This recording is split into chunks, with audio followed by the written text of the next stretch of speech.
Baik, Tribuner, selamat siang. Saya Erlan Saputra melaporkan. Jadi saat ini saya berada di kantor Badan Pengawas Pemilu Kabupaten Nrekang atau Bawaslu Nrekang. Tadi saya itu sedikit wawancara khusus dengan Ketua Bawaslu mengenai bagaimana langkah-langkah atau persiapan dari Bawaslu jelang pemilu pada tahun 2024 nanti. Dan sekarang ini menurut Ketua Bawaslu Nrekang bahwasanya mereka sedang menjalankan beberapa sosialisasi, terus melakukan sosialisasi ke berbagai desa maupun kecamatan, termasuk juga sosialisasikan mengarahkan kepada masyarakat atau khususnya kaum disabilitas untuk bagaimana mensukseskan pemilu 2024 mendatang, Tribuners. Jadi seperti inilah suasana atau isi dari pada kantor Bawaslu yang berada di Kabupaten Nrekang. Jadi di sini adalah ruang rapat dari pimpinan Bawaslu. Di sini juga ada kantor, ruang maksud saya. Ada beberapa petugas yang sedang bekerja, Tribuners. Nah,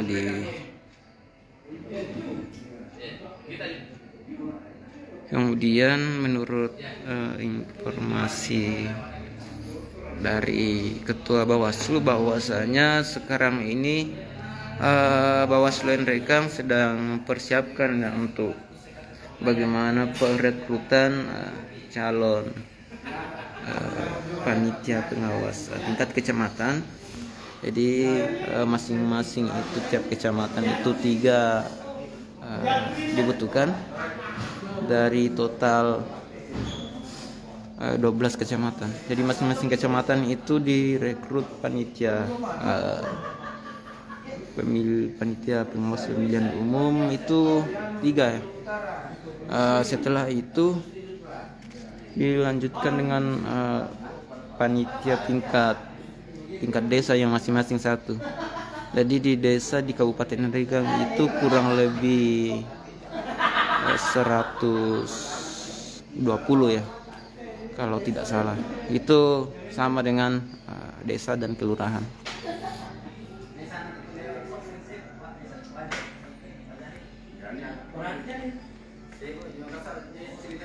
Jadi di kantor Bawaslu Nrekang ini kita bisa juga melihat pemandangan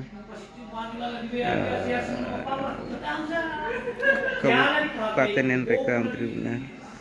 Kita bisa melihat gunung-gunung. Jadi Tribuners, inilah ada Pak Ketua juga yang pakai baju batik, kemudian ada pimpinan lain. Jadi ini tempat kami untuk bersantai. Oh iya, kita. Ada tamu yang kita iya. di sini. Oh iya.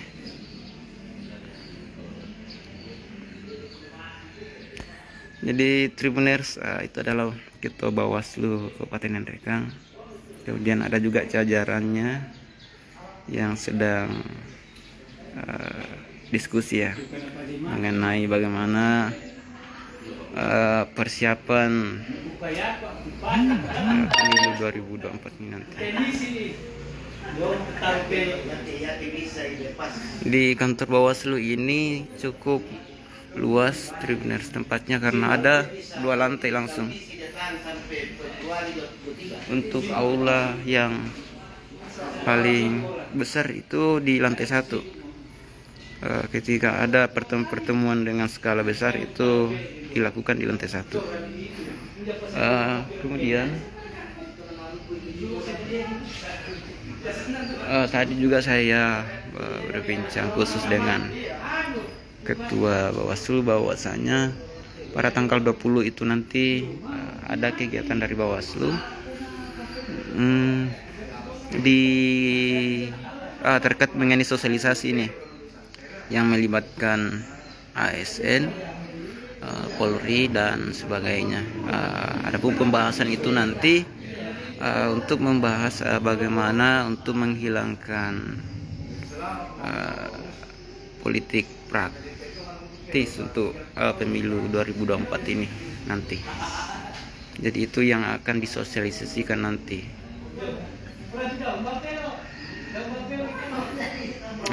Menurut keterangan dari Ketua Bawaslu juga tadi bahwa misalnya ada salah satu masyarakat yang melapor terkait namanya yang dicatut oleh salah satu parpol. Jadi ada teman satu warga yang mengadu terkait pencatutan namanya oleh salah satu parpol ya.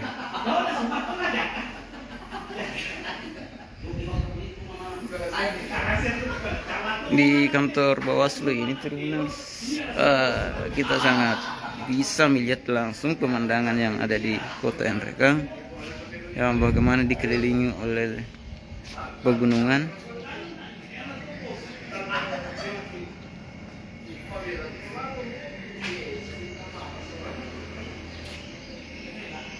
Nah, di sini juga sangat luas. Melihat ke bawah itu ada lapangan futsal ya, maupun voli. Jadi fasilitas untuk di sekitaran kantor Bawaslu ini cukup memadai, benar cukup lengkap. Untuk area parkirnya juga itu lumayan sangat luas ya, bukan lumayan tapi sangat luas. Benar.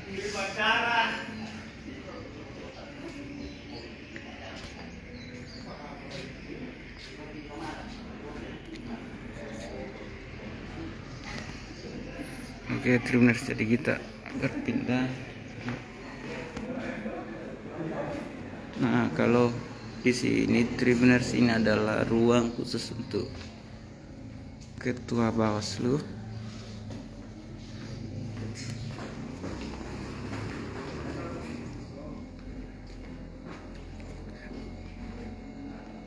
Nah, jadi kita bisa lihat Tribuners.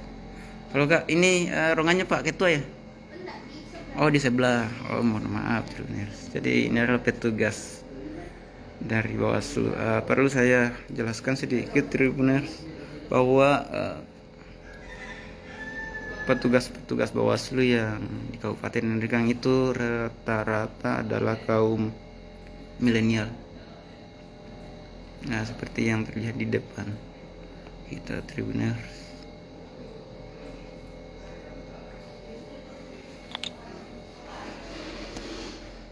Di bagian mana lagi Kak? Halo Kak, di bagian mana lagi? Ya. Oh, keuangan di sini. Oh, jadi Tribuners katanya ruang ini khusus untuk bendahara.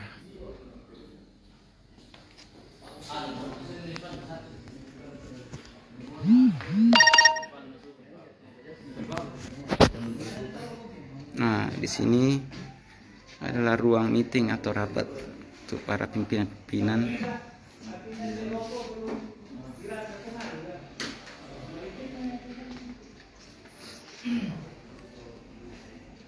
Ini ruangan apa, Pak?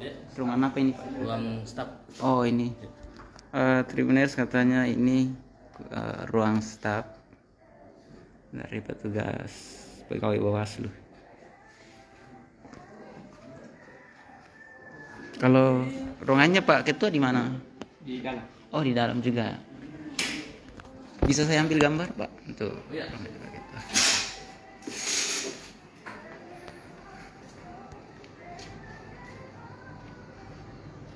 Oh iya, Tribuners, jadi ruangannya Pak Ketua ini. Ya. Tribuners, jadi ini adalah ruang, ada juga meja. Ini Pak Ketua Bawaslu, cukup luas. Di sini juga disediakan semacam musola ya untuk tempat beribadah.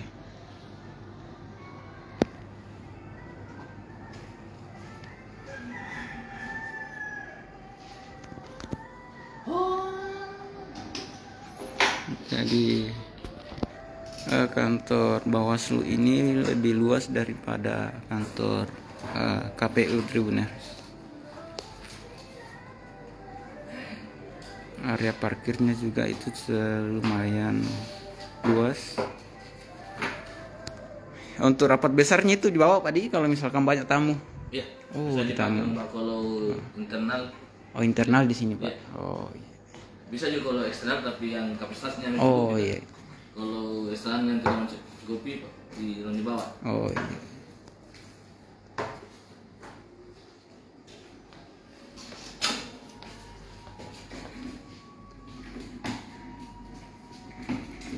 Oh, ini ruangan untuk khusus humas Tribuners.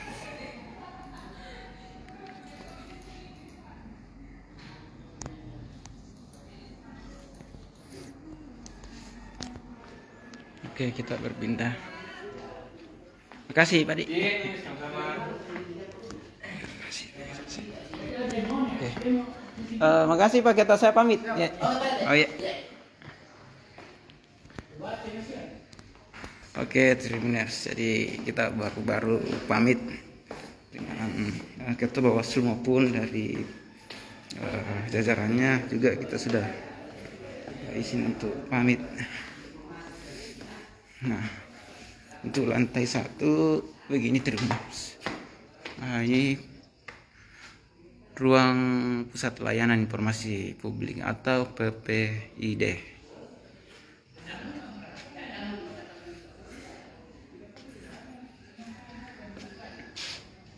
Jadi apabila ada tamu yang ingin bertemu dengan petugas Bawaslu, wajib melapor di sini.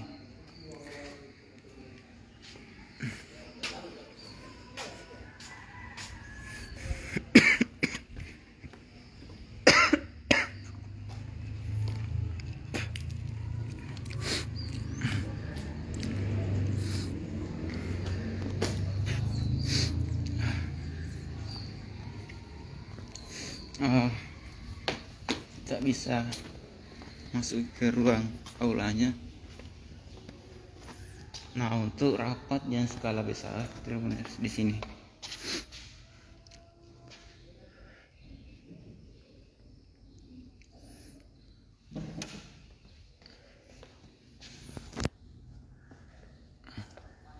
Tidak ada satu sama sekali orang.